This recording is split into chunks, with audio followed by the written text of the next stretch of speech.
नमस्कार प्यारे मित्रों, कैसे हैं आप सभी। आशा है आप सभी अच्छे और स्वस्थ होंगे। तो हम क्लास 9th का संख्या पद्धति पढ़ रहे थे। पिछले लेक्चर में हमने एक्सरसाइज 1.2 तक का पढ़ लिया था। आज हम एक्सरसाइज 1.3 पढ़ेंगे। एक्सरसाइज 1.3 को बेहतर ढंग से पढ़ने से पहले दोस्तों हम कुछ उदाहरण करेंगे और कुछ चीज़ों को समझेंगे जिससे कि 1.3 बेहतर ढंग से लग पाए और हम समझ पाएँ। तो सबसे पहले क्या देखेंगे कि हम 10/3, 7/8 और 1/7 का दशमलव प्रसार कैसे करना है वो सीखेंगे। दशमलव प्रसार करने का मतलब सीधी सी बात है कि 3 से 10 को भाग करना है, 8 से 7 को भाग करना है, 7 से 1 को भाग करना है और करके देखना है कि दशमलव के कितने अंकों तक इसका हम भाग कर सकते हैं।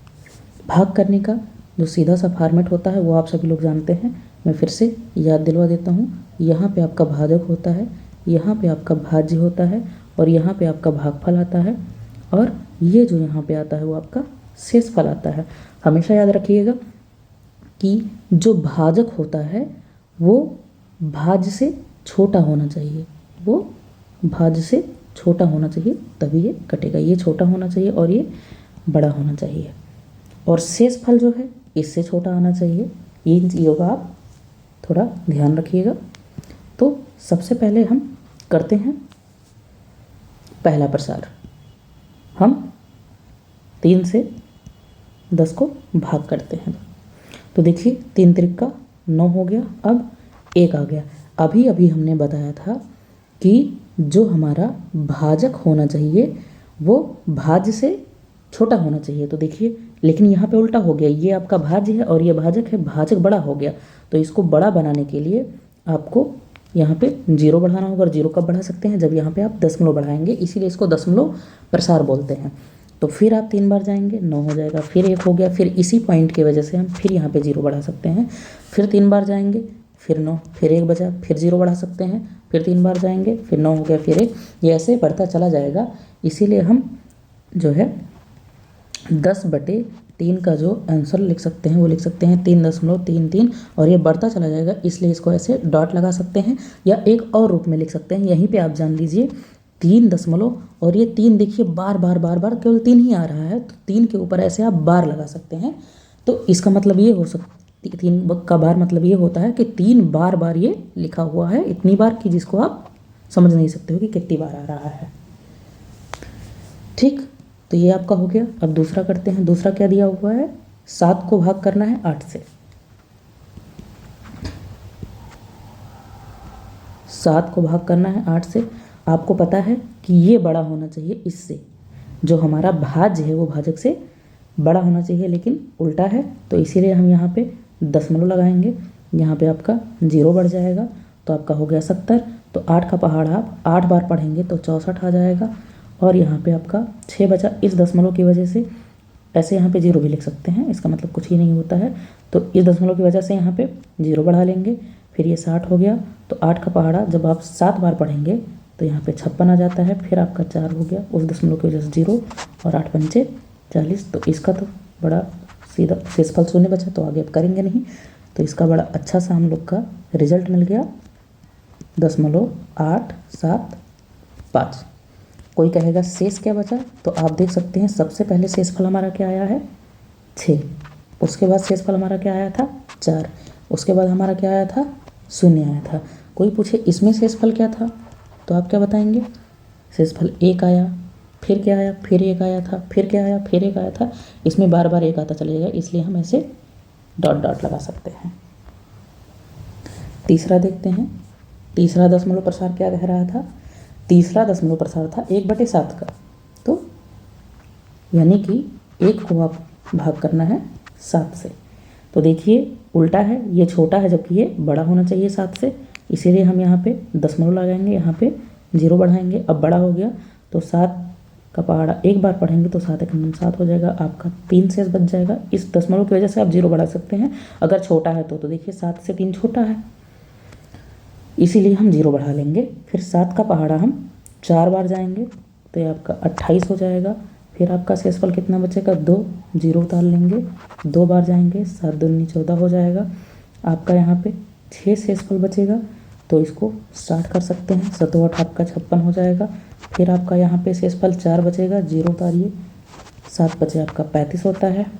फिर आपका यहाँ पे शेषफल 5 बचेगा, 0 उतार सकते हैं, 7 सता 49।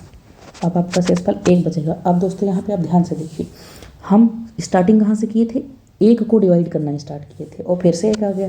तो अगर हम यहाँ पे 0 बढ़ाते हैं तो देखिए यही वाला टर्म रिपीट होने लगा। फिर पहाड़ा पड़ेंगे 7 पर, फिर 3 शेष आएगा, फिर ये आएगा, फिर ये आएगा, यानी ये सारी चीज़ें रिपीट होती चली जाएंगी।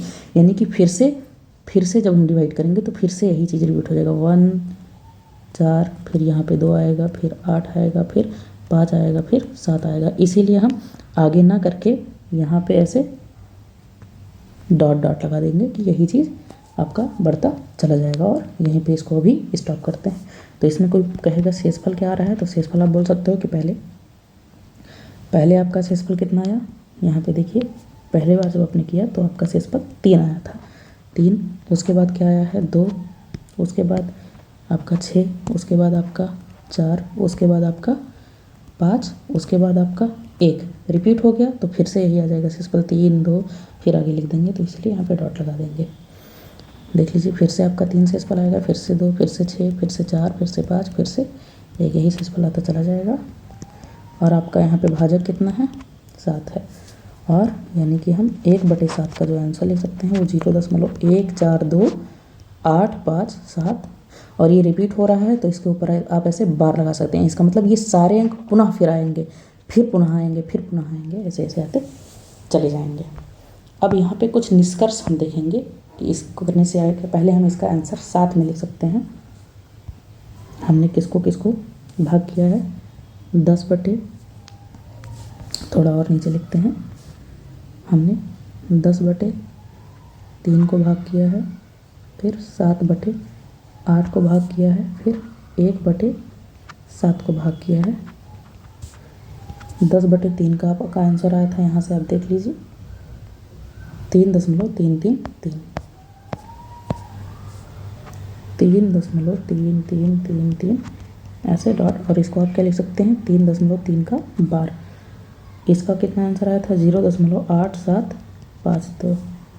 और इसका कितना आया था, इसका आया था 0.1428557। फिर ये रिपीट हो रहा था 1428557। इसको डॉट डॉट डॉट और इसको लिख सकते हैं आप 0.1428557 का बार। इसका मतलब रिपीट हो रहा है। तो हमने इसमें इन सभी का दशमलव प्रसार देख लिया और दशमलव प्रसार करने पे हमारा आंसर जो हमको मिलना चाहिए वो हमें ये मिला है। ठीक है, अब ये मिलने के बाद हम इससे कम से कम 3 बातें सीख सकते हैं। वो 3 बातें क्या है, देखिए कि कुछ चरण के बाद शेष या तो 0 हो जाते हैं और या स्वयं की पुनरावृत्ति करना प्रारंभ कर देते हैं। जैसे देखिए कुछ समय के बाद देखिए इसमें तो शेषफल आपका 0 बच गया था और या फिर कुछ समय के बाद ये अपना शेषफल पुनरावृत्ति चालू कर देते हैं। जैसे देखिए इस सवाल में ये शेषफल तो 3 था, 2 था, 6 था, 4 था, 5 था, लेकिन देखिए पुनरावृत्ति चालू कर दिया, 1 से शुरू किया था और 1 ही आ गया। तो पहली बात तो हमने इस प्रसार में ये सीखा। देखिए दूसरा क्या कहता है, शेषों की पुनरावृत्ति श्रृंखला में एंट्रीज की संख्या जो है वो भाजक से कम होती है, जो हमने पहले ही बताया था कि जो हमारा शेषफल आता है, जैसे कि यहाँ पे 3 आया, यहाँ पे 2 आया, यहाँ पे 6 आया, 4 आया, 5 आया और 1 आया, ये हमेशा इससे कम होंगे जो शेषफल आएंगे। जैसे देखिए यहाँ पे शेषफल 3 2 6 4 5 1 सब 7 से कम है। दूसरा हमने ये सीखा इनसे। तीसरा जो है, यदि शेषों की पुनरावृत्ति हो तो भागफल में अंकों का एक पुनरावृत्ति खंड प्राप्त होता है। कह रहा है यदि शेषफल की पुनरावृत्ति हो जाए तो जो हमारा भागफल आएगा उसमें अंकों का एक खंड प्राप्त हो जाता है। जैसे देखिए इसमें शेषफल का तो पुनरावृत्ति हो ही रहा है, यहाँ पे आप सवाल में देखिए शेषफल का पुनरावृत्ति हो रहा है, लेकिन ये एक हमको खंड ही मिल गया। जैसे कि यहाँ पे देखिए ये पूरा का पूरा एक खंड कहलाता है और यही रिपीट हो रहा है, तो एक खंड यहाँ हो गया, एक खंड ऐसे आएगा। तो यानी कि जब हमारी पुनरावृत्ति होती है किसकी, शेषफल की जब पुनरावृत्ति होती है तो हमें भागफल में एक पूरा का पूरा खंड प्राप्त होता रहता है। ये 3 बातें हमने यहाँ से सीखी हैं। आगे चलते हैं। अब इससे 2 स्थिति उत्पन्न होती है प्यारे मित्रों। दो स्थिति क्या क्या उत्पन्न हो सकती है। पहला स्थिति ये है कि अगर शेषफल हमारा शून्य आ जाए, जैसे हमारा शेषफल किसमें शून्य आया था, जब हमने 7/8 को सॉल्व किया था तो हमारा आया था 0.875 ऊपर वाले सवाल पे। तो देखिए इसमें शेषफल 0 बचा था ना, इसीलिए तो ये यहाँ पे ख़त्म हो गया, नहीं तो 5 के आगे कुछ और होता। तो ऐसी संख्याओं के दशमलव प्रसार को हम कह देते हैं कि शांत दशमलव है। शांत मतलब समझ लीजिए कि शांत ही हो गया। जैसे कि 1/2 को आप यहाँ पे करेंगे तो 0.5 आ गया पूरा का पूरा आंसर। इसमें शेषफल जो आएगा आपका 0 आ गया, 0 आएगा। इसको आप डिवाइड करेंगे तो ये भी आपका ख़त्म हो गया पूरा का पूरा। इसमें भी जो आपका शेषफल आएगा वो 0 आएगा, इसीलिए इसको हम शांत दशमलव कह देते हैं। ये आपको ध्यान देने वाली बात है। जैसे कि यहाँ पे देखिए ये बार बार 3 आ रहा है, इसीलिए यहाँ पे डॉट डॉट लगाया गया था। तो इसको शांत तो नहीं बोलेंगे, क्या बोलेंगे वो आगे पढ़ेंगे, लेकिन ये आपका क्या कहलाएगा, शांत दशमलव। स्थिति 2 देखते हैं। स्थिति 2 में लिख कह रहा है कि शेष कभी भी शून्य नहीं होता है। यदि शेष कभी भी शून्य नहीं होता है तो ऐसी संख्याओं के दशमलव प्रसार को हम अवसानीय अशांत, अशांत थोड़ा आसान पड़ेगा इसीलिए अशांत आवर्ती कह सकते हैं। आवर्ती मतलब जो रिपीट हो रहा हो उसी को अशांत कहते हैं। जैसे उदाहरण हमने 1/3 को ऊपर सॉल्व ही किया था, तो इसमें देखिए बार बार 3 आ रहा है और 3 आता चला जा रहा है, कब तक आएगा पता नहीं, इसीलिए इसको आप अशांत बोल देंगे। और इसमें शेष भी शून्य नहीं आ रहा था, शेष आपका बार बार 1 आता जा रहा था।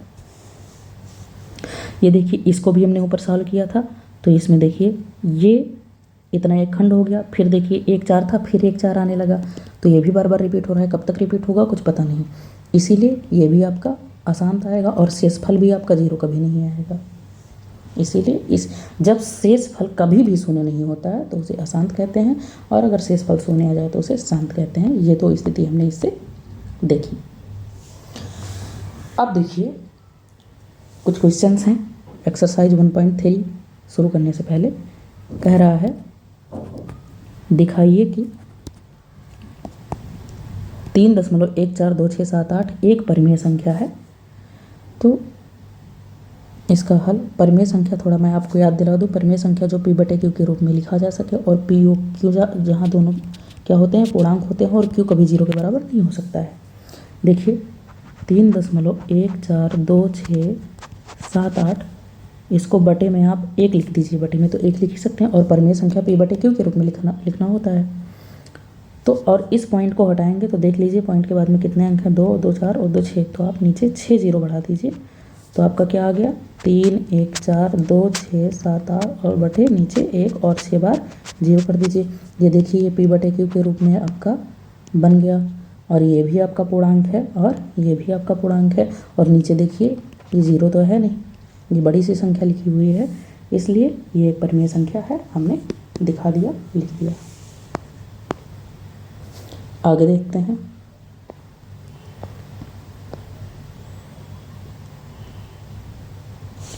ये बहुत अच्छा सवाल है और इस सवाल को सीखिए। इस सवाल को सीखने के बाद ये सवाल आपका 1.3 में लगाना होगा ऐसे हमें, इसलिए इस सवाल को सीखना बड़ा ज़रूरी है और बहुत अच्छी चीज़ है ये। देखते हैं क्या कह रहा है। कह रहा है कि दिखाइए कि 1.272727, तो इसको ऐसे भी लिख सकते हैं, याद करिए ऊपर हमने शांत और अशांत पढ़ा है। देखिए बार बार 27 बार बार आ रहा है, इसीलिए 27 के ऊपर हम ये लगा देते हैं, इसका मतलब ये बार बार रिपीट हो रहा है। कह रहा है को p/q के रूप में व्यक्त किया जाता है। दिखाना है कि ये जो संख्या दी हुई है इसको p/q के रूप में लिख सकते हैं कि नहीं, जहाँ p और q पूर्णांक है और q 0 के बराबर नहीं है। ये जो इतना आपका लिखा हुआ है ये आपका परिमेय संख्या का परिभाषा दिया गया है। सीधे सीधे इसका कहने का मतलब ये है कि दिखाइए कि इसको हम परिमेय संख्या के रूप में लिख सकते हैं कि नहीं लिख सकते हैं। तो ऊपर जो रिपीट नहीं हो रहा था उसको तो आसानी से हमने लिख दिया। देखिए ये रिपीट नहीं हो रहा था, ये इतना ही दिया हुआ था, तो इसको तो हमने आसानी से परिमेय संख्या के रूप में लिख दिया। लेकिन ये रिपीट हो रहा है, इसी को हमें बहुत आराम से सीखना है कि इसे हम कैसे एक परिमेय संख्या के रूप में लिख सकते हैं, क्योंकि ये रिपीट हो रहा है और रिपीट होने में थोड़ी सी लॉजिक लगती है, ज़्यादा नहीं। बस एक चीज़ आपको ध्यान रखना है, चीज़ हम आपको बताते हैं। देखिए दिया क्या हुआ है, दिया है आपका, जो अंक दिया हुआ है 1.272727, ठीक। अब इसको आप क्या लिख सकते हैं, इसको आप ये भी लिख सकते हैं 1.27 रिपीट हो रहा है, ठीक। अब इसको हम मान लेते हैं कि मान लीजिए ये जो दी हुई संख्या है वो यक्स है। आप कोई भी अक्षर मान सकते हैं, ए से जेड तक जितने भी अक्षर दिए होते हैं इनमें से किसी भी संख्या से इसको, किसी भी अक्षर से इसको हम लिख सकते हैं। तो हमने मान लिया कि ये क्या है, ये जो संख्या है वो एक्स के बराबर है, ठीक। इतने में कोई दिक्कत नहीं होना चाहिए आपको। अब आपको थोड़ा ध्यान देना है, देखिए कि इसमें कितने संख्या की पुनरावृत्ति हो रही है, 2 संख्या की पुनरावृत्ति हो रही है, ठीक। देखिए ये हमने बार भी लगा दिया है 2 संख्या के ऊपर। तो अगर 2 संख्या की पुनरावृत्ति हो रही है और ये देखिए बीच में बराबर लगा हुआ है, अगर कहीं भी बीच में बराबर लग जाए तो इसको हम बोलते हैं पहला पक्ष और इसको हम बोलते हैं दूसरा पक्ष। कहते नहीं है, आपने कबड्डी खेला होगा तो कबड्डी में बीच में ऐसे होता है आपका, और यहाँ पे एक होती है एक टीम और यहाँ पे एक टीम होती है, तो ये पहला पक्ष हो जाता है, ये दूसरा पक्ष हो जाता है। इसी तरह इसमें अगर बराबर लग जाए तो इधर पहला पक्ष और इधर, मतलब किसी को भी आप पहला कर सकते हो, कुल मिलाकर 2 पक्ष होते हैं, ठीक। तो हम क्या कह रहे थे, हम कह रहे थे कि इसमें 2-2 अंकों की पुनरावृत्ति हो रही है। तो यही आपका लॉजिक है, यहीं पे लॉजिक लगाना है कि अगर 2 अंकों की पुनरावृत्ति हो रही है तो आपको ऐसे 1 लिख दीजिए और 2 बार 0, यानी कि 100 हो गया। 100 से आपको दोनों पक्षों में गुणा करना पड़ेगा, यानी इस पक्ष में भी और इस पक्ष में भी। अगर 1 अंक की पुनरावृत्ति होती तब तो हम 1 0 लगाते, यानी कि 10 से दोनों पक्ष में। अगर 3 अंकों की पुनरावृत्ति होती तो 3 0, यानी कि 1000 से गुणा करना पड़ता है। यही लॉजिक है, यही आपको ध्यान रखना है कि क्या करने के लिए, परिमेय संख्या लिखने के लिए लॉजिक है। अगर कोई संख्या आपको ऐसी दी गई हो जो रिपीट हो रही हो दशमलव के बाद, क्या दशमलव के बाद रिपीट हो रहा हो, और उसको अगर परिमेय संख्या के रूप में लिखना हो तो उसका मेथड हम लोग पता कर रहे हैं। तो मेथड हमने क्या बताया कि अगर 2 संख्या बार बार रिपीट हो रही हो तो हम दोनों पक्षों में 100 से गुणा करेंगे। तो यहाँ पे लिख दीजिए दोनों पक्षों में 100 से गुणा करने पर। तो देखिए यहाँ 100 से गुणा करेंगे तो आपका ये 100x हो जाएगा, और यहाँ पे आपका जब 100 से गुणा करेंगे तो 100, और लिख देते हैं पहले 100 गुणे 1.272727, और हमने ऐसे, ये बढ़ रहा है तो ऐसे हमने लिख दिया। अब देखिए क्या होता है आगे। अब जब आप 100 से इसमें गुणा करेंगे तो इस 100x को तो हमने ऐसे ही लिख दिया, तो इस 2 0 के कारण ये जो पॉइंट है ये 2 स्थान इधर खिसक जाएगा, यानी कि क्या आ जाएगा 127 इधर हो जाएगा और दशमलव इधर हो जाएगा, फिर 27 आप लिखते चले जाइए। आप गुणा भी कर लेंगे सिंपली तो ऐसे ही होगा। फिर आगे चलते हैं। अब देखिए 100x हमने ऐसे इधर लिख दिया। अब 127 को हम तोड़ने जा रहे हैं, कैसे, 127 को हम लिख दे रहे हैं 126 और प्लस 1, और बाकी ये वैसे लिख दिया हमने। जब इसको आप जोड़ेंगे तो यही ऊपर वाला चीज़ आएगा। इतना तो आप जानते ही होंगे, छोटे क्लास में पढ़ते हैं होंगे। आपको इस तरह क्यों तोड़ना है, इसका भी एक लॉजिक है। आप सबसे पहले दी हुई संख्या को x मान लेंगे, फिर दोनों पक्षों में जितनी संख्याएं रिपीट होंगी उतने 100 से आप गुणा कर देंगे, ठीक है। फिर उसके बाद गुणा करने के बाद आपको उस संख्या को गुणा करने पे जो संख्या आएगी उस संख्या को हमें इस प्रकार तोड़ना है कि उसमें x का मान रख दें हम। जैसे देखिए ये x के बराबर हमने ये माना था, तो देखिए हमने इस तरह तोड़ा है कि ये संख्या हमारा यहाँ पे आ जाए और वो संख्या हमारा यहाँ पे आ रहा है। तो इसको हम क्या लिख सकते हैं, देखिए ये आपका 100x हो गया, और ये 126 को तो हम ऐसे लिख दे रहे हैं। और देखिए ये टोटल कितने के बराबर है, ये टोटल आपका x के बराबर है, तो यहाँ पे हम x लिख सकते हैं। अब इस x को आप इधर भेज दीजिए, तो 100x और माइनस x बराबर 126 हो जाएगा। 100x में से एक x घटाएंगे आपका 99x आ जाएगा और बराबर 126। तो आपका x का मान टोटल कितना आ जाएगा 126/99। इसको आप 11 से जब काटेंगे या 9 से काटिए तो 9 से तो ऊपर आपका 14 आ जाएगा और नीचे आपका 11 आ जाएगा। तो x का मान 14/11 और x किसके बराबर था? x था 1.272727 डॉट डॉट डॉट, ये x के बराबर था। ठीक, तो देखिए हमें इसी संख्या को तो परिमेय संख्या के रूप में लिखना था। देखिए क्वेश्चन क्या, इस संख्या को क्या p/q के रूप में लिख सकते हैं? तो देखिए हमने इसी संख्या को p/q के रूप में लिख दिया, यानी परिमेय संख्या के रूप में लिख दिया। तो आप चाहे शांत दशमलव हो या चाहे अशांत दशमलव हो, दोनों को आप p/q के रूप में लिख सकते हैं। अशांत को लिखने का तरीका थोड़ा सा लॉजिकली है, ये आप समझ सकते हैं, और शांत को बड़ी आसानी से लिख सकते हैं। आगे चलते हैं। एक नोट है जो बहुत ध्यान से, एक नया नाम आ जाता है अवसानी या अशांत। अवसानी थोड़ा छोड़ दीजिए, अशांत अनावर्ती। अब सोचिए अशांत अनावर्ती तो ऊपर पढ़ चुके हैं, तो हमने ऊपर अशांत अनावर्ती नहीं पढ़ा है। एक बार फिर से हम ऊपर चलते हैं। ऊपर हमने देखिए अशांत आवर्ती पढ़ा था, अशांत आवर्ती। तो अब आप सोचेंगे अशांत आवर्ती क्या है? अशांत आवर्ती ये होता है मित्रों कि जो दशमलव के बाद में रिपीट हो उसे आवर्ती बोलते हैं। और अब हम पढ़ रहे हैं अशांत अनावर्ती, यानी कि जो दशमलव के बाद रिपीट ना हो। जैसे अंडर रूट, हमने पिछले वाले लेक्चर में बात किया था संख्या पद्धति के पहले वाले लेक्चर में कि √2 और पाई आपका अपरिमेय संख्या है, और हमने बोला था कि इसको हम आगे डिस्कस करेंगे कि क्यों अपरिमेय संख्या है। तो देखिए जब इसको हम सॉल्व करते हैं तो दशमलव के बाद जो प्रसार होता है वो बढ़ता चला जाता है। तो बढ़ता तो पीछे भी चला जा रहा था, लेकिन ये रिपीट नहीं हो रहा है कोई गिनती की रिपीट हो। अगर रिपीट होता तो हम बार के रूप में लिख सकते थे इसको, और इसको परिमेय संख्या के रूप में लिख सकते थे। लेकिन देखिए ये दशमलव के बाद बिल्कुल भी कहीं रिपीट नहीं हो रहा है, बढ़ता चला जा रहा है, और कहाँ तक बढ़ेगा हम पता नहीं लगा सकते हैं। इसीलिए इसको हम p/q के रूप में कभी नहीं लिख सकते, और जो p/q के रूप में नहीं लिखा जा सकता है उसे ही अपरिमेय संख्या कहते हैं। इसी प्रकार √2 भी दशमलव के बाद इसका प्रसार बढ़ता चला जाता है, कहीं भी पता नहीं चलता है कि कहाँ तक जाएगा, और रिपीट भी कोई संख्या नहीं, मतलब कोई रिपीटिशन वाला मोड नहीं बन पाता है इसमें, जिससे कि हम इसको बार के रूप में लिख सकें या कह सकें कि दशमलव के बाद प्रसार जो है रिपीट हो रहा है। और अगर रिपीट होता तो परिमेय संख्या के रूप में लिख सकते हैं, रिपीट नहीं हो रहा है तो परिमेय संख्या के रूप में नहीं लिख सकते हैं, p/q के रूप में नहीं लिख सकते हैं। इसीलिए अपरिमेय संख्या होती है। कौन सी अपरिमेय संख्या होती है?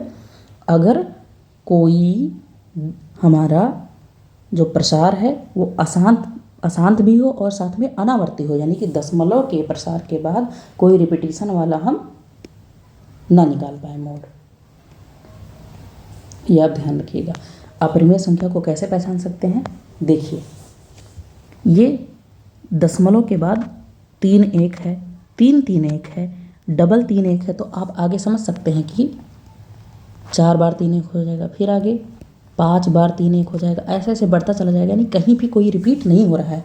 किस पे आप बार लगा दोगे? मान लीजिए यहाँ पे बार लगा दो, तो आप यहाँ पे 3 ही बार है, यहाँ पे 4 बार हो रहा है, यहाँ पे 5 बार 3 हो रहा है, तो यानी आप बार लगा ही नहीं सकते हो। यानी कि ये कोई रिपीट वाला फॉर्म बन ही नहीं रहा है कि दशमलव के प्रसार के बाद रिपीट हो रहा है, इसीलिए ये सब अपरिमेय संख्या। अगर कोई आपको पूछ ले कि अपरिमेय संख्या लिख दीजिए, मान लीजिए कोई कह दे कि ये 4.57 है, तो इसको तो अभी परिमेय के रूप में आप लिख ही सकते हो। कैसे? 4.57 और बटे 1 पॉइंट को हटाओगे तो 0, ये तो परिमेय के रूप में हो गया। लेकिन कोई कह दे इसके बाद जो आएगी उस अपरिमेय संख्या को लिखो, तो आप एक पैटर्न अपने मन से बना सकते हो इस नियम को देखते हुए कि 4.57 है। अब चाहे आप इसको उठा लो चाहे इसको उठा लो, अगर 57 को ही उठाना है तो आप 057 लिख दो, अगर दोनों को उठा रहे हो तो फिर 0057 लिख लो, फिर 0057 लिख लो। आपको पैटर्न ऐसे ही बना लेना है, या इसको और भी तरीके से लिख सकते हो। 4.57 है, अगर आप केवल 5 को उठा रहे हो तो 1 5 लिख सकते हो, डबल 1 5 लिख सकते हो, ट्रिपल 1 5 लिख सकते हो, और देखिए ये आपका अपरिमेय की तरह बन गया। जैसे देखिए इसमें 01 डबल 01 ट्रिपल 01, 4 बार 0 फिर 1, इसमें देखिए 7 3, इसमें देखिए पहले को उठाया है तो डबल 7 3 ट्रिपल 7 3, इस तरह आप अपरिमेय संख्याओं को पहचान सकते हो या अपरिमेय संख्या को लिख भी सकते हो खुद से। अगर कोई आपको संख्या दे दे और कह दे उसको अपरिमेय संख्या के रूप में, उसके बाद के अपरिमेय जो आते हैं, उसके पहले के जो अपरिमेय आते हैं, उसको ऐसे आप लिख सकते हो। अब हम आते हैं एक्सरसाइज पे। देखते हैं प्रश्नावली 1.3। अब इसे आप आसानी से सॉल्व कर सकते हैं।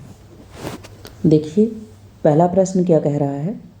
कह रहा है निम्नलिखित भिन्नों को दशमलव प्रसार के रूप में लिखिए और बताइए कि प्रत्येक का दशमलव प्रसार किस प्रकार का है। तो मित्रों हमने ऊपर दशमलव प्रसार देख ही लिया है कि कैसे किया जाता है। और दशमलव प्रसार दो प्रकार के आते थे, एक शांत दशमलव प्रसार और एक अशांत आवर्ती आते थे और एक अशांत अनावर्ती आते थे। तो इसमें हम पहले का हल देखते हैं। 36 को डिवाइड करना है 100 से, लिख लेते हैं।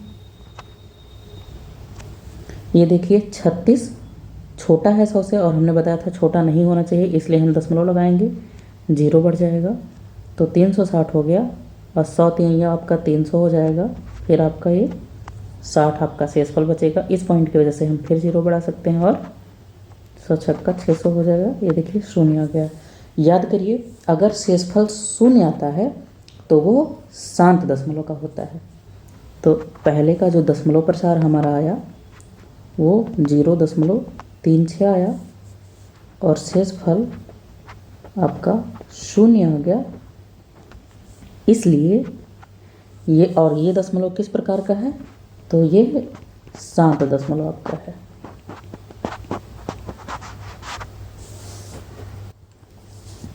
दूसरा देखते हैं। 11 से डिवाइड करना है, 1 को हमने 11 लिख लिया और 1 लिख लिया। 1 छोटा है इसलिए हम दशमलव लगाएंगे और यहाँ पे 0 लिख लिया। लेकिन अभी भी ये 11 से छोटा ही है तो एक 0 की ज़रूरत हमें और पड़ेगी, लेकिन हम 2 0 नहीं लगा सकते हैं। पॉइंट के बदले एक ही 0 लगा पाते हैं, इसलिए हम 1 0 यहाँ पे और बढ़ाएंगे और यहाँ पे 2 0 हो जाएगा जो कि अब 11 से बड़ा हो गया।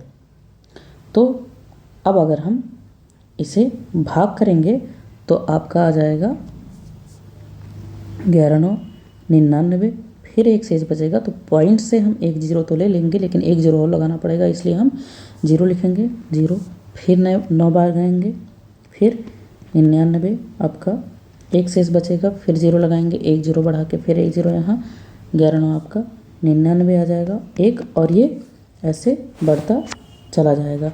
यानी कि जो 1/11 का आपका दशमलव प्रसार आएगा वो 0.090909। देखिए कुछ इसको आपको लग रहा है दशमलव के पास 09 जो है बार बार आ रहा है, रिकर कर रहा है। तो ये आपका आपने ऊपर पढ़ा ही है कि जो दशमलव के बाद बार बार आए और ख़त्म ना हो और शेषफल 0 ना आए तो उसे हम अशांत आवर्ती दशमलव कहते हैं, और जिसका 0 आ जाए उसे शांत। आगे देखते हैं तीसरा। इसको आप कैसे लिख सकते हो, इसको तो पहले आप हल कर लीजिए। तो 4/32 और 1 जोड़ देंगे, 33/8 हो गया। इसे ही डिवाइड करना है, तो 33 को हम अंदर लिखेंगे जो कि 8 से बड़ा है, तो आसानी से हम जा सकते हैं। 8 चौके 32 हो जाएगा, आपका 1 बचेगा। अब ये छोटा हो गया इसीलिए दशमलव लगाएंगे और यहाँ पे आपका 0 बढ़ जाएगा। तो अब 1 जाएंगे, 8 1 9 8, आपका 2 बच जाएगा। पॉइंट से 0 ले ही लीजिए, आपका 8 दूनी 16 हो जाएगा, आपका 4 बच जाएगा, 0 ले लिया और आपका 8 पंचे 40 आ गया और शेषफल 0 बचा। आपको पता है अगर शेषफल 0 आता है यानी कि 33/8 या इसी को 4 सही 1/8 लिख सकते हैं। इसका जो आपका दशमलव प्रसार आ रहा है वो 4.125 आ रहा है, जो है क्या शांत दशमलव है। ठीक है, अब हम इसका चौथा देखते हैं क्या है। हमें 3 को डिवाइड करना है 13 से, तो आप इसका हल देख लीजिए। 13 को आपको बाहर लिखना पड़ेगा, 3 को अंदर लिखना पड़ेगा। 3 13 से छोटा है, इसलिए हम 0 बढ़ाना पड़ेगा। हमने यहाँ पे दशमलव लगाया और 0 बढ़ा लिया। अब 13 का 2 बार जाएंगे तो 13 दूना आपका 26 हो जाएगा। आपका 4 बचेगा, पॉइंट से 0 ले लोगे, फिर 13 तियाँ आपका 39 हो जाएगा। 1 बचेगा, आप 0 बढ़ा लोगे, लेकिन अभी ये 13 से छोटा है तो 1 0 तो हमने पॉइंट से ले लिया, लेकिन 1 0 और लेने के लिए हमें यहाँ पे 0 बढ़ाना पड़ेगा। और फिर हम 13 का पहाड़ा 7 बार पढ़ेंगे तो 13 सत्ते आपका 91 हो जाएगा। 9 बचेगा, आप पॉइंट से 0 ले सकते हो। आप 13 का पहाड़ा 6 बार पढ़ सकते हो तो 13 छक्का आपका 78 हो जाएगा। यहाँ पे आपका शेषफल 12 बचेगा, लेकिन 13 से छोटा है इसलिए 1 0 हम लेंगे। फिर ये आपका हो गया 120। 13 का पहाड़ा आप 9 बार पढ़ेंगे तो 13 9 ये आपका 117 हो जाएगा। फिर आपका यहाँ पे 3 शेषफल बचेगा, आप 0 ले लेंगे तो आपका यहाँ पे 2 बार जाएंगे, 13 दूना आपका 26 हो जाएगा। 4 बचेगा, 0 उतारेंगे, 13 3 आपका 39 हो जाएगा। 1 बचेगा शेषफल। तो ये दोस्तों आपका ऐसे आता चला जाएगा। क्यों? ये देखिए यहाँ पे 2 3 आया था, फिर आपका यहाँ पे 2 3 आ गया तो ये आपका रिपीट होने लगा। दोस्तों आपका रिपीटेशन जो है यहीं से शुरू हो गया था। क्यों? क्योंकि हम 30 को डिवाइड कर रहे थे और 30 यहाँ फिर से आ गया। ठीक है, तो ये आपका आ गया अशांत दशमलव। आपका जो आंसर आएगा 3/13 का वो आएगा, दशमलव जो प्रसार आएगा 0.23 076 923 076 9। तो ये आपका रिपीट हो रहा है इसलिए आप इस पर बार लगा सकते हैं। और दशमलव है कैसा? ये अशांत आवर्ती दशमलव है। आगे देखते हैं। 5वां दिया हुआ है 11 से करना है 2 को, 2 छोटा है, दशमलव लगाएंगे, 0 बढ़ाएंगे। आप 11 का पहाड़ा 1 बार जा सकते हो। 11 के 9 11, आपका 9 बचेगा, 0 बढ़ा लोगे, 11 8 88 हो जाएगा आपका। यहाँ पे 2 बचेगा, 0 बढ़ा लोगे, फिर 11 करना 11 हो जाएगा। 9 बचेगा, 0 बढ़ाओगे, 11 8 88 हो जाएगा, 2 बचेगा। ये देखिए बार बार वही चीज़ें रिपीट होने लगी फिर तो। और ये देखिए 18 आ गया, फिर 18 आ गया, तो ऐसे ऐसे आता चला आएगा। यानी कि आपका जो 2/11 का दशमलव प्रसार आ रहा है वो 0.18 18 डॉट डॉट डॉट, ये तो इसको आप लिख सकते हो 0.18 का बार। तो ये आपका कैसा दशमलव हुआ? ये आपका अशांत आवर्ती दशमलव हुआ। आशा है दोस्तों कि आप सभी को समझ में आ रहा होगा, क्योंकि इससे पहले हमने इन सब का उदाहरण इस एक्सरसाइज को शुरू करने से पहले ही समझ लिया है, जिससे कि एक्सरसाइज फटाफट लगता चला जाए हम लोग का। इसीलिए इससे पहले हमने बताना उचित समझा। अब इसको देखते हैं। 400 से करना है 329 को, जो कि 400 से आपका छोटा है।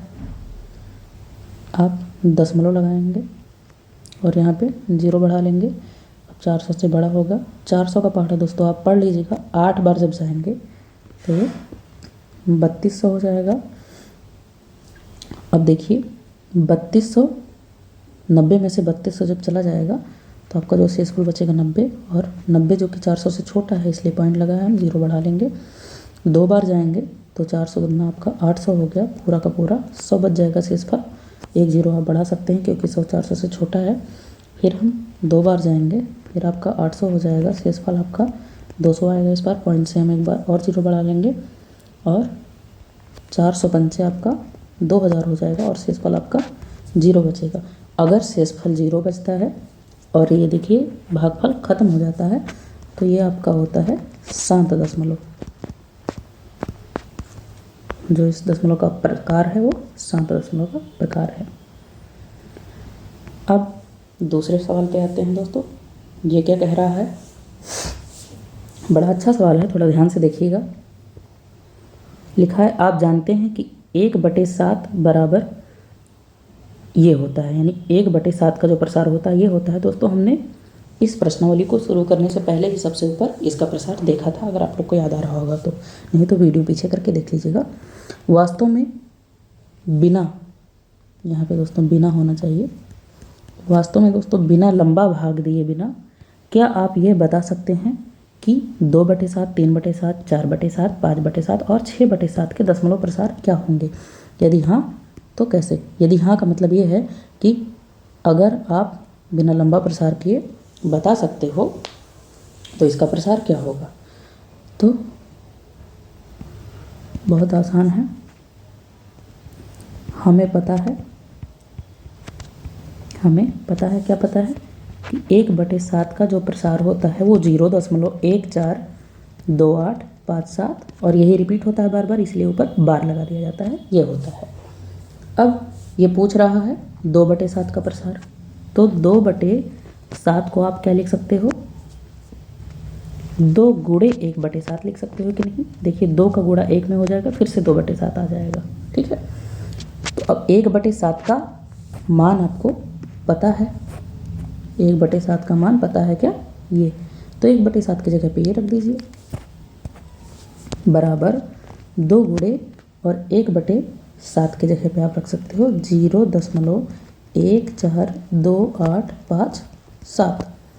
अब क्या करिए कि 2 का इसमें गुणा कर दीजिए, तो आपका 2/7 का दशमलव प्रसार आ जाएगा। जब 2 का आप गुणा करेंगे तो देख लीजिए 2 सत्ते, इस 2 का गुणा पीछे से करिए तो 2 सत्ते 14, एक बचा आपके पास, 2 पंचे 10 और 1 11, अभी भी एक बचा, 2 अट्ठे 16 और 1 17, अभी भी एक बचा, 2 दूनी 4 और 1 5, 2 चौके 8, 2 एकन्नम 2 और 0 दशमलव, ये आपका 2/7 का प्रसार आ जाएगा। और इस पर आप रिपीटिंग लगा दीजिए क्योंकि रिपीटिंग इस पर लगा था। अब ऐसे आपको 3/7 का प्रसार निकाल सकते हैं। 3/7 को हम क्या लिख सकते हैं? 3 गुणे 1/7, 1/7 की जगह पे 1/7 का मान रख दीजिए 0.142857 और इस पर आपका बार लगा हुआ है, तो आपका आंसर क्या आ जाएगा? 0.428571 गुणा करने पे आपका ये आ जाएगा, ठीक है। अब ऐसे आप 4/7 का ज्ञात कर सकते हैं। 4 गुणे 1/7, 1/7 का मान रखिए 0.142857, बार लगा दिया हमने, तो बराबर गुणा करने पे आपका आ जाएगा 0.571428।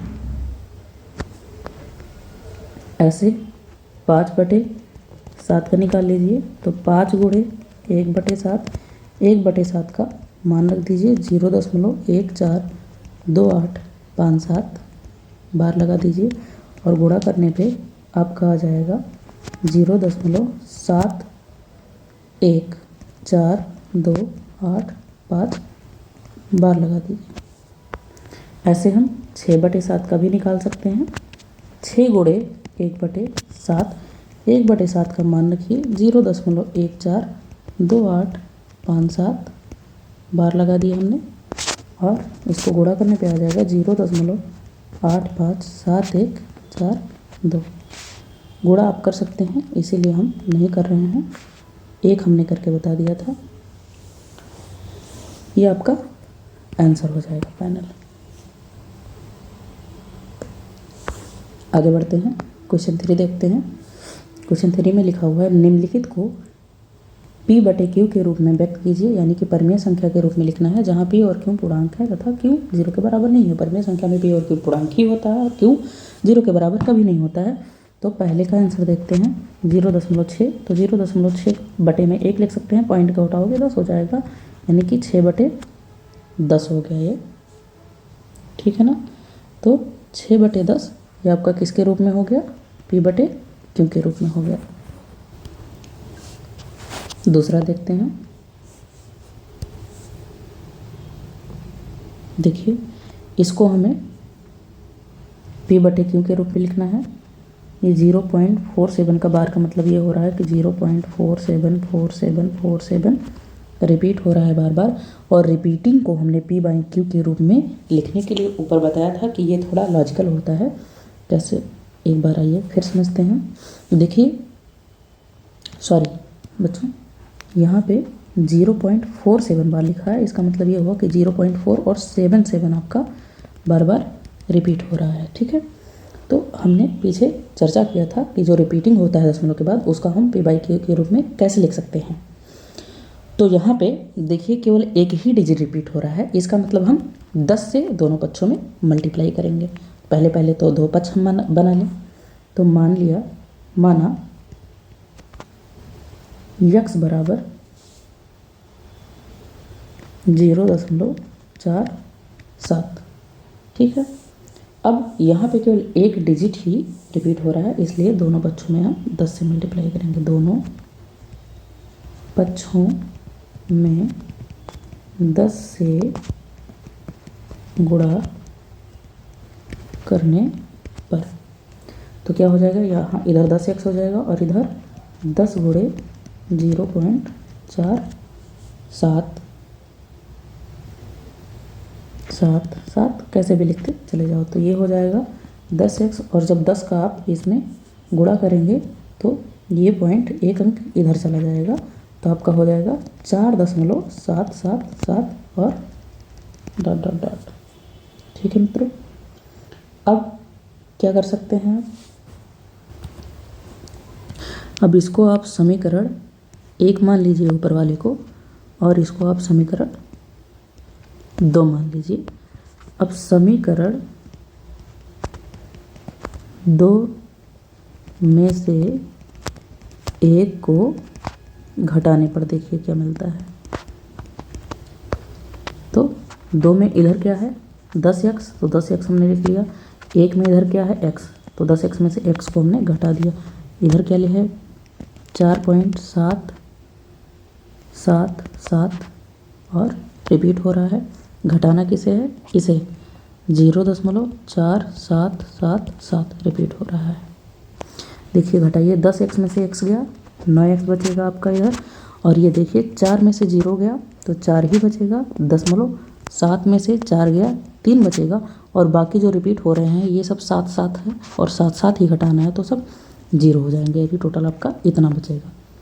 तो आपका x बराबर कितना हो जाएगा 4.3/9, दशमलव हटाएंगे नीचे 0 हो जाएगा, यानी कि जो x का मान आ गया वो 43/90 आएगा। और इसी x को हमने क्या माना था, इसी x को हमने माना था 0.47, यानी 0.47 को हमने p/q के रूप में लिख दिया। यही आपका आंसर हो जाएगा। अगला देखते हैं, तीसरा सवाल। इसमें क्या दिया हुआ है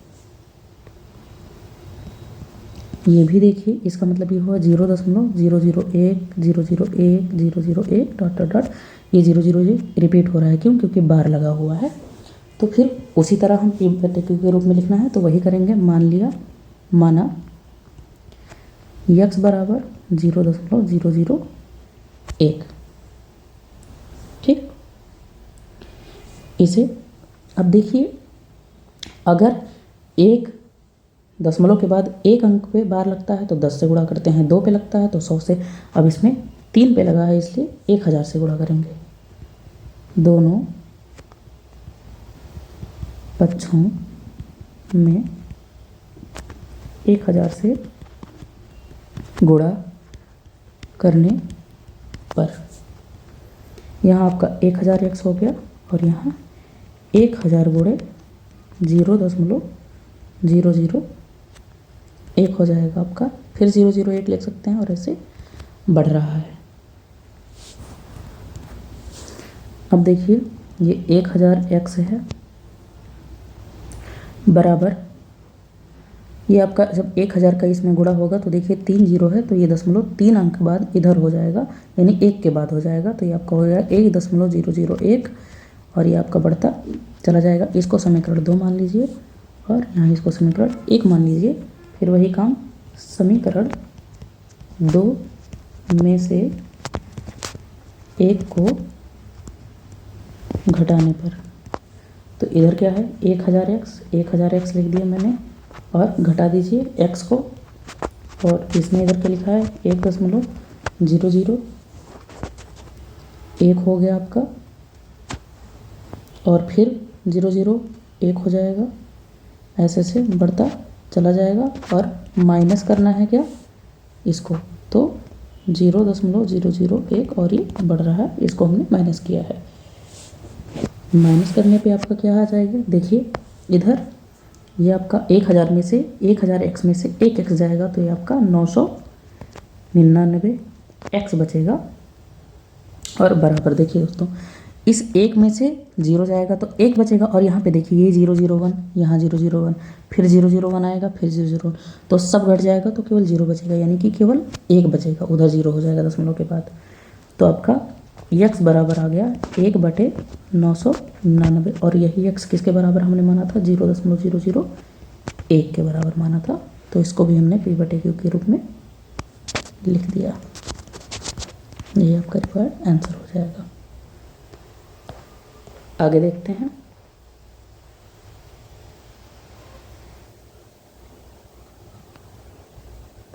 आपका चौथा सवाल क्या कहता है,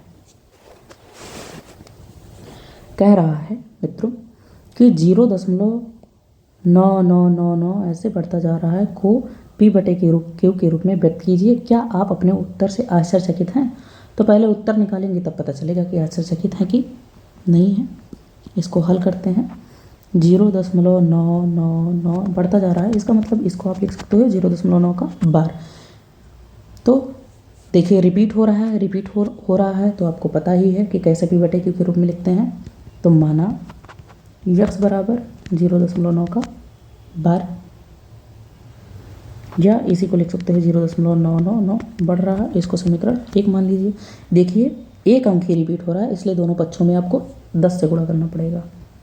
दोनों पक्षों में 10 से गुणा करने पर ये आपका 10x हो जाएगा, और इधर 10 गुणे 0.999 बढ़ रहा है, 10 इधर इसमें गुणा करिएगा तो ये 0.9 के बाद हो जाएगा। तो 10x बराबर 9.999 और ये बढ़ता चला जाएगा। इसको आप समीकरण सेकंड मान लीजिए। फिर वही पुराना काम, समीकरण सेकंड में से फर्स्ट को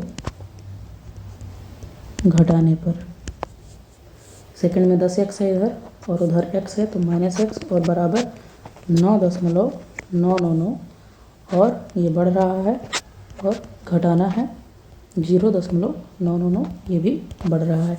देखिए 10x में से x गया, ये आपका 9x बच जाएगा, और इधर देखिए इस 9 में से 0 जाएगा तो 9 ही बच जाएगा, और दशमलव के बाद देखिए सब इधर 9 है उधर भी 9 है, तो 9.0 का मतलब 9 ही होता है।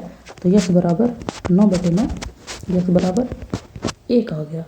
और x हमने किसको माना था, x हमने माना था देखिए 0.9 को, यानी कि 0.999 का बार जो है बराबर हो जाएगा 1, और इसी को ऐसे भी 0.999 बढ़ता चला जा रहा है। ठीक है, तो देखिए वास्तव में हम आश्चर्य हुए, क्यों?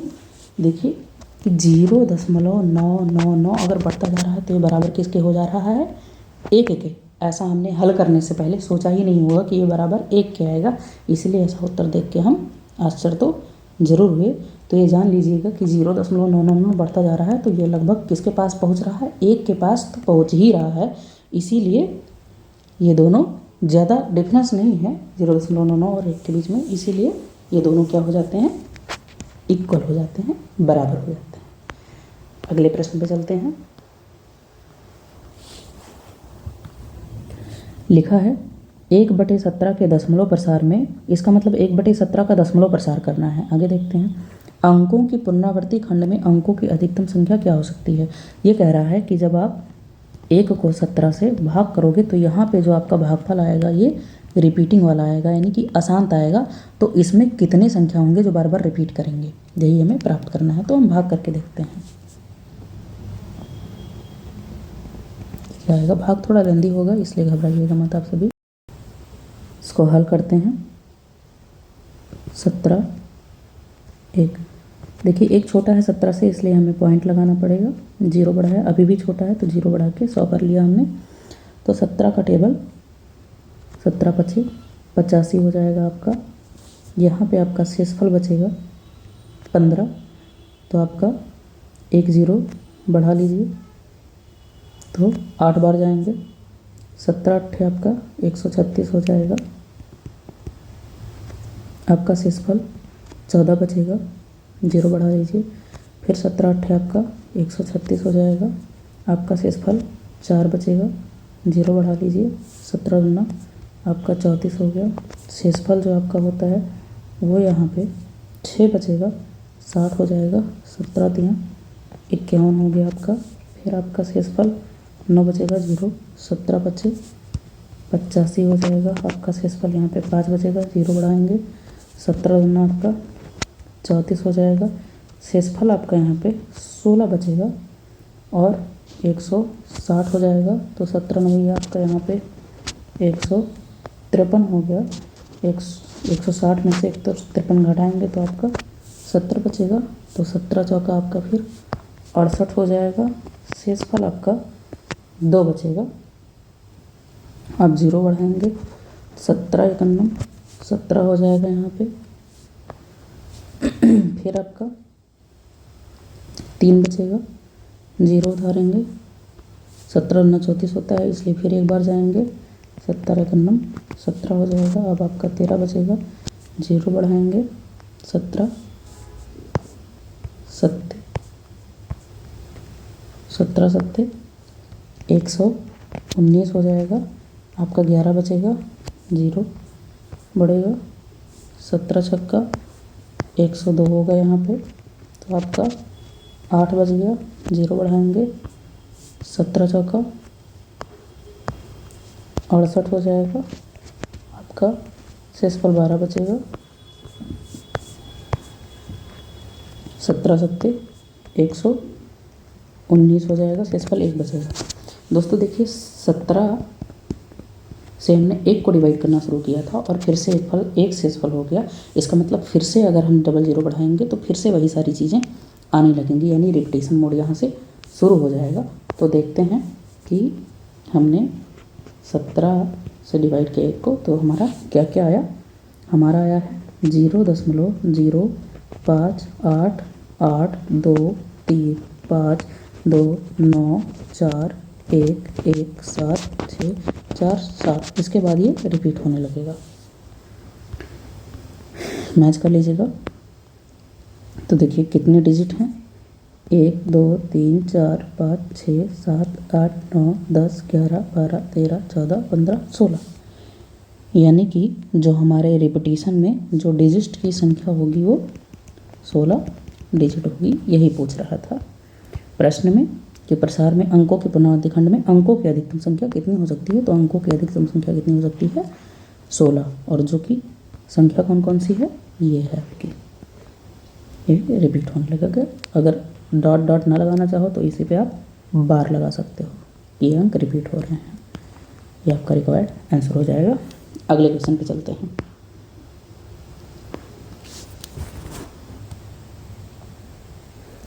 लिखा हुआ है P/Q के रूप की परिमेय संख्याओं के अनेक उदाहरण लीजिए। मैंने हमको लेना है अपने मन से उदाहरण जहाँ P और Q पूर्णांक हैं जिनका 1 के अतिरिक्त अन्य कोई गुणनखंड नहीं है और जिसका शांत दशमलव निरूपण है। मतलब जिनको अगर हम डिवाइड करेंगे तो वो शांत दशमलव के रूप में होगा।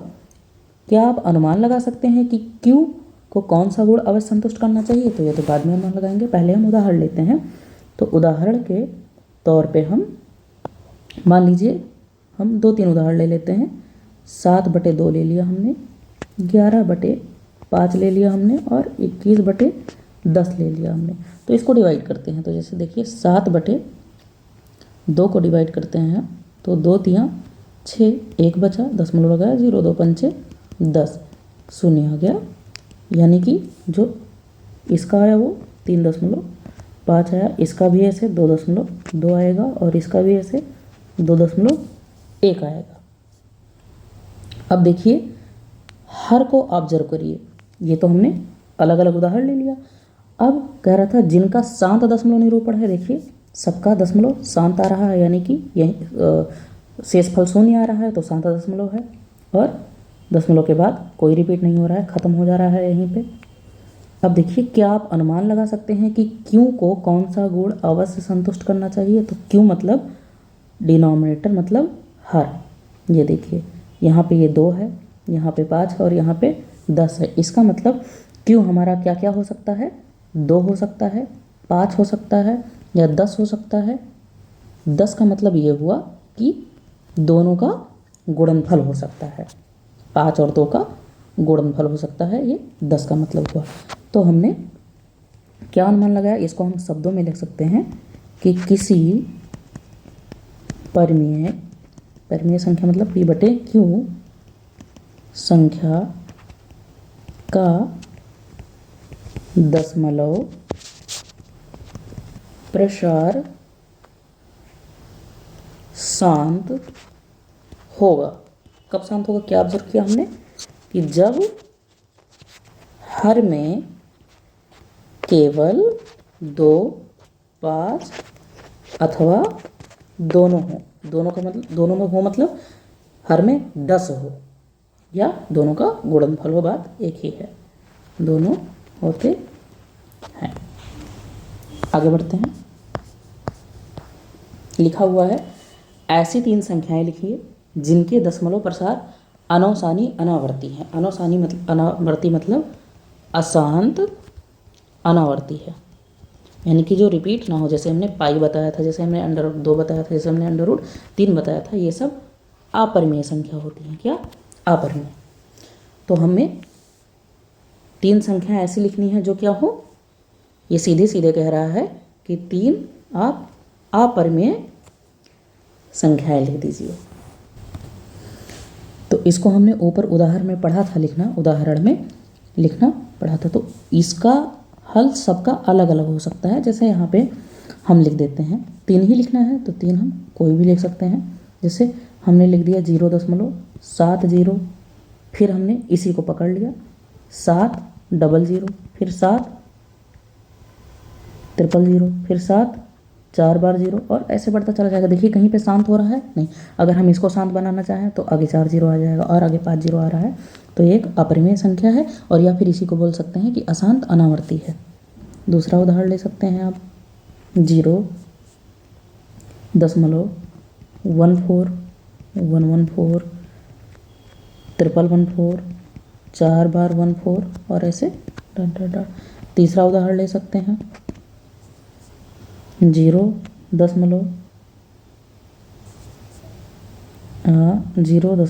आप लिख सकते हैं 10 20, यानी कि 1 फिर 02 फिर 03 फिर 04 05 06 ऐसे ऐसे तमाम हो सकते हैं। इस पर हम ज़्यादा डिस्कशन इसलिए नहीं कर रहे हैं क्योंकि हमने ऊपर समझाया है, आप वीडियो में पीछे जाके देख सकते हैं। आते हैं 8वें सवाल पे। लिखा हुआ है, देखिए उसी चीज़ को जो अभी ऊपर डिस्कस किया है उसी चीज़ को यहाँ पे फिर डिस्कस करना होगा।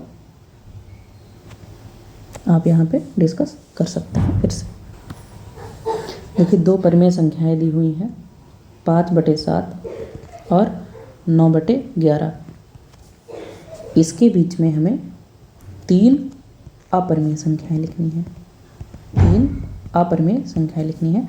तो सबसे पहले इसको हम दशमलव प्रसार के रूप में कर लेते हैं। दशमलव प्रसार करना हमने ऊपर सिखाया है, तो यहाँ पे हम नहीं करेंगे, यहाँ पे हम डायरेक्ट लिख देते हैं 0 7 1 4 2 8 5 और बार लगा देंगे। यहाँ से रिपीट होने लगेगा। आप खुद करेंगे तो थोड़ा आपका अभ्यास भी होगा। और 9/11 का मित्रों दो प्रसार जो होगा वो 0.81 होगा और 81 के बाद रिपीट होने लगेगा। अब देखिए, आपको लिखना हमने बताया था कि आप केवल नियम को देख के लिख सकते हैं। देखिए यहाँ देखिए 7 से शुरू हो रहा है, दशमलव के बाद 7 से शुरू हो रहा है और दशमलव के बाद 8 से शुरू हो रहा है। तो कुल मिला के इसके और इसके बीच होना चाहिए अपरिमेय संख्या, तो लिखो।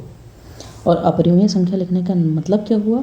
अपरिमेय संख्या लिखने का मतलब हुआ कि यहाँ कोई दशमलव है, 0 दशमलव या कोई दशमलव हो, और इधर की जो संख्याएं हो वो रिपीट ना हो, रिपीट मोड में ना हो, यानी कि बार वाला ना बना पाओ, बार वाला मेथड ना बना पाओ, उसी को अपरिमेय संख्या कह देंगे। तो जैसे देखिए 7 0.7, यहाँ पे 1 लिखा है, तो 1 के बाद एक कोई भी आप संख्या शुरू करो, जैसे मान लीजिए हमने 5 लिख दिया तो ये 75 हो गया। अगर 75 को ही लेके चलो तो अब आगे अपने मन से ऐसे बना दो, 0.75, फिर 00.75, फिर 000.75, और ऐसे बढ़ता ये चला जाएगा, नॉन रिपीटिंग हो जाएगा। तो ये आपका एक अपरिमेय संख्या हो गया।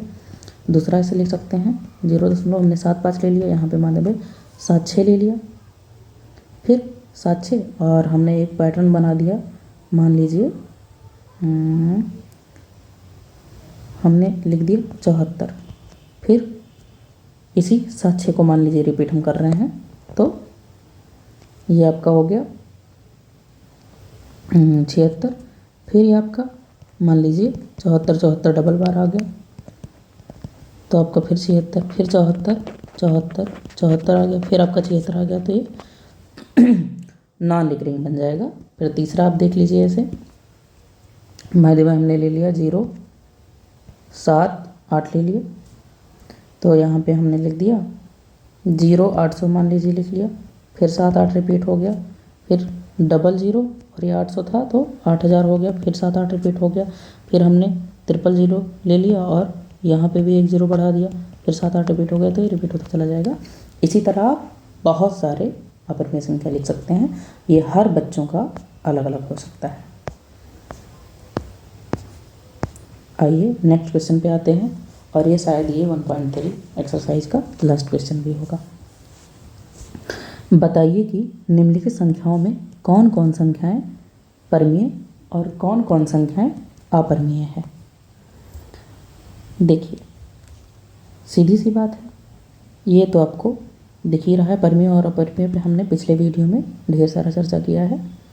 ये जो 23 है ये आपका पूर्ण वर्ग नहीं है, पूर्ण वर्ग नहीं है, यानी कि इसका रूट नहीं निकल सकता है। इसलिए हमने क्या बताया था कि अंडर रूट के अंदर अगर पूर्ण वर्ग नहीं है तो क्या कहलाती है? अपरिमेय संख्या कहलाती है। तो ये अपरिमेय संख्या आपका है। बताना है कि कौन कौन सा संख्या है परिमेय और कौन कौन सा परिमेय नहीं है, तो ये आपका अपरिमेय है। फिर दूसरा दिया हुआ है 225, तो 225 आपका पूर्ण वर्ग है। कैसे? 225 को आप लिख सकते हो 15 गुणे 15, और ये आपका हो जाएगा 15, तो इसीलिए आपका जो है परिमेय है, क्योंकि 15 को हम 15/1 लिख सकते हैं, जो कि p/q के रूप में, और जो p/q के रूप में होता है वो परिमेय संख्या आपका हो जाता है। इसे देख लीजिए, ये लिखा हुआ है 0.1 दशमलव प्रसार दिया हुआ है जो रिपीट नहीं हो रहा है, यानी कि ये शांत दशमलव है, और शांत दशमलव या अशांत दशमलव हो उसे आप परिमेय संख्या के रूप में लिख सकते हैं। इसको आप आसानी से लिख सकते हैं, और अशांत को हमने मेथडों पर बता दिया था। आप नीचे 1 लिखिए, दशमलव हटाइए, 4 अंक है तो 4 0 लगा दीजिए, तो आपका आ गया 3796/10,000, और ये आपका परिमेय संख्या है।